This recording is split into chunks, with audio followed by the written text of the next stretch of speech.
Now, Machiavelli starts out by saying he also holds most dear knowledge. Knowledge of what? Robert. Well, it could be the knowledge of something called statesmanship, which the term had not been used prior to that. Yes. As he says, yes, the actions of great men.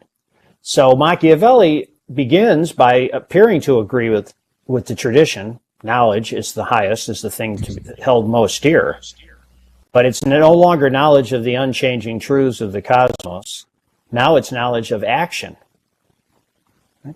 This represents an inversion of the traditional understanding of the relationship between theory and practice. Now, I don't know which one is right. Don't get me wrong here, but I'm just pointing out to you, this is a revolutionary inversion. And all of modern thought after that places practice ahead of theory. Theory is valuable, but theory is valuable because it helps make practice better. Plato and Aristotle recognized that theory informs practice, right? The philosopher king is, right? That's the best regime in Plato's Republic. But for Plato and Aristotle, there was also a tension between theory and practice. And of course we see that tension lived out in Socrates' trial and execution, right?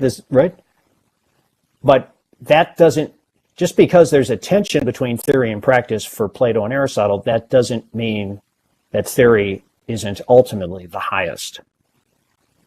For Machiavelli, theory is good, knowledge is good, but it's good only because it serves. It becomes a means to an end, and the end is action.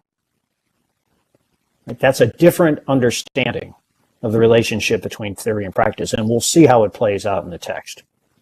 So I want to call your attention to that.